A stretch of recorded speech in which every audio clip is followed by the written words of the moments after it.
आपने नस्लों के लिए ये देना है, ग़िज़ा भी, दुआ भी, दवा भी, अदा भी, वफा भी और ये सच्चे बोल भी, ये नस्लों के लिए देने हैं। नस्लें प्यासी हैं, इन नस्लों की प्यास बुझानी है। और अगर नस्लों को ये चीज ना दी अल्लाह वालों, फिर नस्लें मेरी आपकी नहीं होंगी, फिर किसी और की होंगी, फिर कोई बातिल, कोई तागूत, फिर कोई जाले उन नस्लों को लेके चले जाएंगे, फिर हम रोएंगे। मुझे शहजाद की वालदा की बात याद आती है।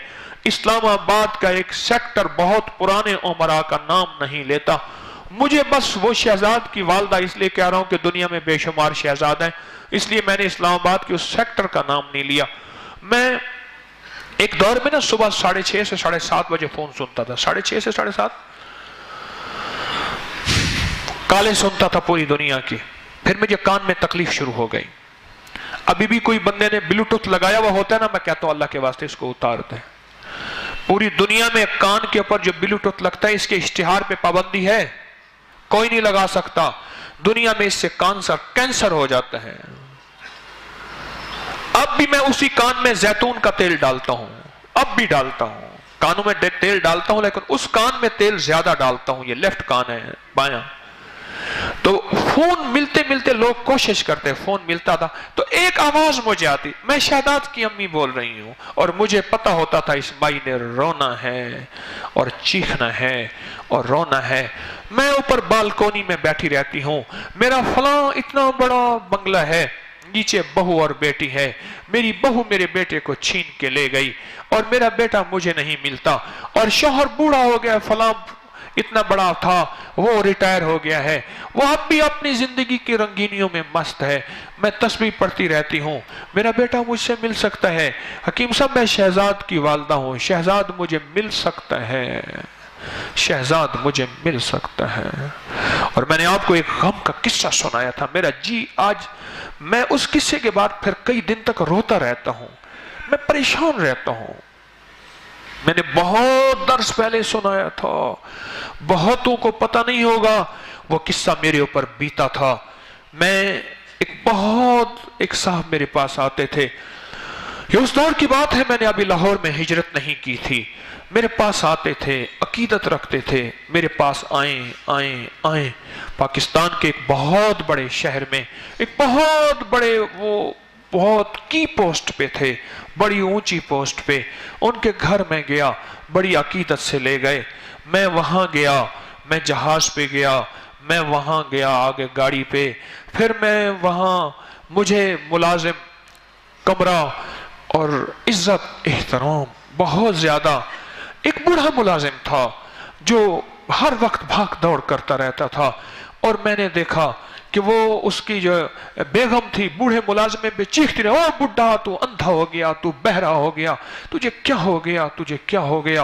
वो बूढ़ा मुलाजिम था, और भी मुलाजिम थे, और बची कुची रोटी फिर बूढ़े मुलाजिम को और दूसरे मुलाजिमों को दी जाती थी। एक तरफ उनके क्वार्टर थे जिनका कुछ जिंदगी का देखने का हाल नहीं था, शायद वहां इंसान नहीं बसते होंगे, वो कुछ और लोग बसते थे, इंसान सिर्फ यही थे।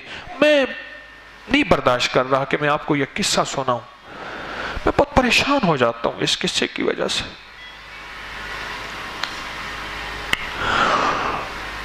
मैं साहब मेरे साथ सोए हुए थे, मैंने कहा मैं तो जल्दी सोने का आदी हूं। उन्होंने कहा जी फिर मैं भी आपके साथ सोता हूं। मैंने कहा सो जाएं।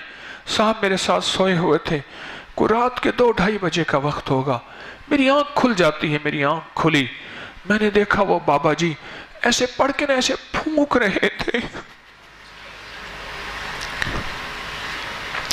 ऐसे फूंक रहे थे।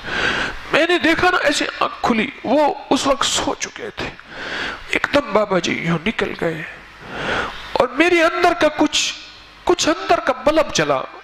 मेरे अंदर कुछ बल्ब है जो जलता है, मुझे कुछ कौशन देता है, मुझे कश्फ नहीं होता मैं पहुंची सरकार नहीं हूं। मैंने कहा कुछ है। मुझे उसके बाद नींद ना आई, और मैं सुबह नाश्ते की मेरे बुझा था, बड़े अजीब नाश्ते थे, बड़ा अजीब बंगला था, बड़ी अजीब दुनिया थी। परियों का सामान था, परिस्तान की दुनिया थी, कोकाफ का घर था। मैं क्या बोल लाऊं, क्या लफ्ज लाऊं, क्या तो लाऊं, पर जब दिल ही बुझ गया है, क्या लुत्फ अंजमन का जब दिल ही बुझ गया है। मैंने सुबह नाश्ता किया, थोड़ा सा वैसे ऐसे खाया, तब मैंने कहा मैं वापस जाना चाहूंगा।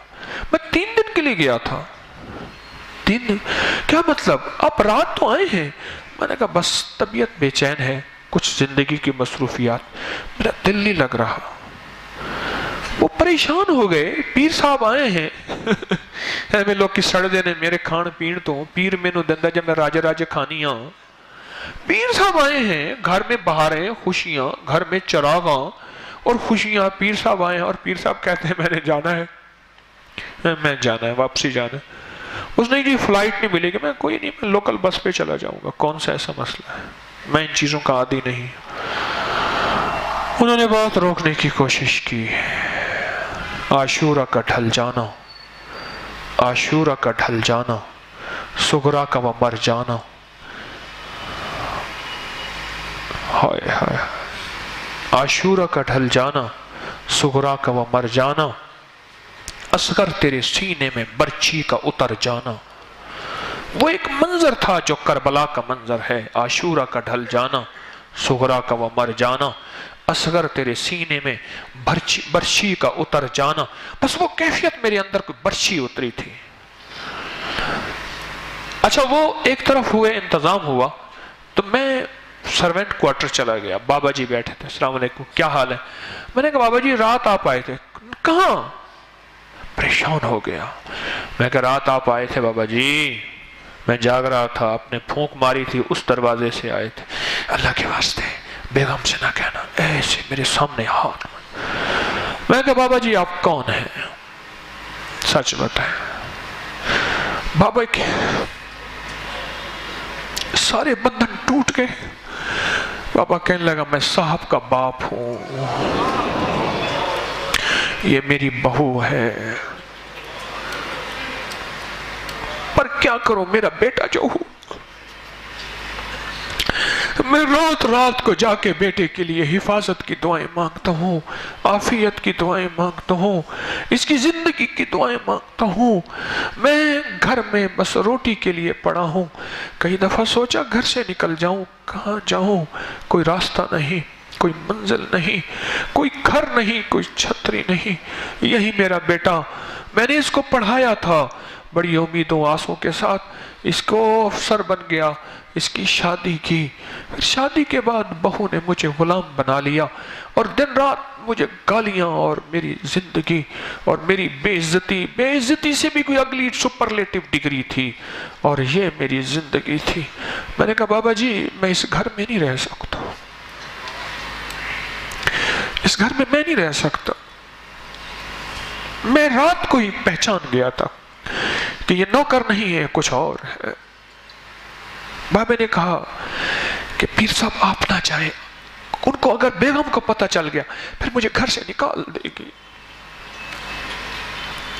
और बाबा फूट फूट के रोया। उसका काला मैला तकिया, उसकी गंदी चादरें, उसका बदबूदार कमरा, तो खुद धोने वाला था ना घर को।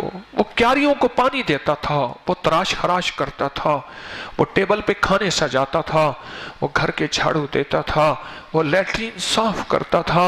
साहब की आंखों पे पर्दे चढ़ गए थे, एक मूरत ने पर्दे चढ़ा दिए थे।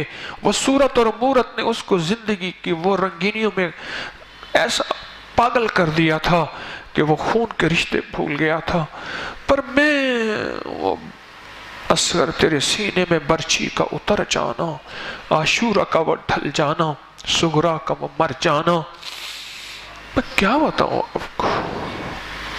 मैं निकल गया घर से, निकल गया।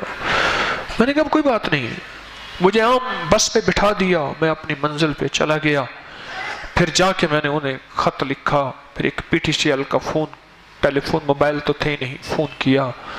मैंने कहा तू सुखी नहीं रहेगा, तेरी जिंदगी में राहतें नहीं रहेंगी, जा, तुझे आज के बाद मैंने अपनी मुरीदी से निकाल दिया, कोई तेरा मेरा कोई ताल्लुक नहीं, तू मेरा नहीं मैं तेरा नहीं, दुआएं खत्म। बाप, और ये बाप के साथ پر اس کا ایک فائدہ ہوا، اس کی آنکھیں کھل گئیں اور باپ مر گیا. اب وہ صاحب ابھی زندہ ہیں، ریٹائر ہو گئے ہیں، اور عجیب بات یہ ہے وہ مائی مر گئی ہے، کینسر کی انوکھی بھیانک موت مری ہے، اور اس کی موت کے مناظر عجیب و غریب ہیں. میں نہیں، میرا دل ٹوٹ گیا ہے، اب بھی روتے روتے میں کئی دن گزاروں گا. بس اس کے بعد باپ کو وقار ملا، باپ کو عزت ملی، باپ کو شان و شوکت ملی، اور اس کے بعد میں ایک دفعہ باپ سے مل سکا زندگی میں، پھر نہ ملا. اور باپ نے مجھے دیکھا ایسے پھوٹ کے اور مجھے گلے لگایا. جب پھر اس کے اندر کی دعائیں اور آہیں نکلیں اور میرا جی کہہ رہا تھا، اور اس نے گلے لگایا ہوا تھا اور میں آمین کہہ رہا تھا، آمین آمین، اور کہہ رہا تھا مولا مظلوم کی دعائیں ہیں، دکھیاری کی دعائیں سن لے، میرے پاس کوئی سرمایہ نہیں، میں انہی دعاؤں کے صدقے چل رہا ہوں. نہ میں سوڑی نہ دولت پلے، کیوں کر یار مناواں ہوں، اے دکھ سانو ہر دم راسی، روندی ہی مر جاواں ہوں. مولا میرے پاس کوئی سرمایہ نہیں ہے، بس مولا یہ اس مظلوم کی دعائیں ہیں، آئے ہیں قبول کر لے. اور وہ گلے لگائے رو رہا تھا، اور ادھر بیوی بھی کھڑی تھی، وہ مین، ادھر شوہر بھی تھا، اور اس کا سجا ہوا کمرہ تھا، اس کی زندگی کا لباس، اس کا اٹھنا، اس کا بیٹھنا، ایسے دل ٹھنڈا ہوا. پر دل ٹھنڈے کی اس مظلوم کی دعائیں مجھے لگ گئیں اور میرا کام بنا گئی. ہاں بس اتنا ہوا، گیا جہاز سے تھا، آیا لوکل بس سے تھا، وہ اتنا ہوا. تو کیا ہوا؟ کچھ بھی نہیں ہوا. میری اوقات بھی وہی تھی، لوکل بس تھی، جہاز تو میری اوقات تھی ہی نہیں. اتنا ہوا، کچھ نہیں ہوا. پر ایک کھوئے ہوئے موتی کا وقار اس کو ملا، اور وہ جو موتی تاج پہ سجنا تھا اور سجا ہوا جوتے پہ تھا، وہ جوتے سے نکل کے تاج پہ سجا، اس جوتے پہ سجا ہوا تھا. وہ تو تاج کے سجنے کے قابل تھا. جوتے والے موتی آرٹیفیشل ہوتے ہیں، تاج میں لال جوار اور موتی ہوتے ہیں، وہ تو تاج کے سجنے کے قابل تھا. وہ بابا بھی مر گیا، وہ میم بھی مر گئی، وہ صاحب زندہ ہیں، آج بھی بیٹھ کے روتے ہیں. اولاد کے لیے کچھ کر لو، اولاد کے لیے. پر اس بابے کو کوئی مت دینے والا، بتانے والا تھا ہی کوئی نہیں کہ بابا تو نے پہلے دن کے بیٹے کو افسر بنانے کے لیے چاہا، ٹھیک ہے بنا. اس معاشرے میں ہمیں افسروں کی ضرورت بھی ہے جو لوگوں کے لیے انصاف دلائیں، پر افسر بننے سے پہلے بیٹے کو انسان تو بنا دے، انسان تو بنا دے.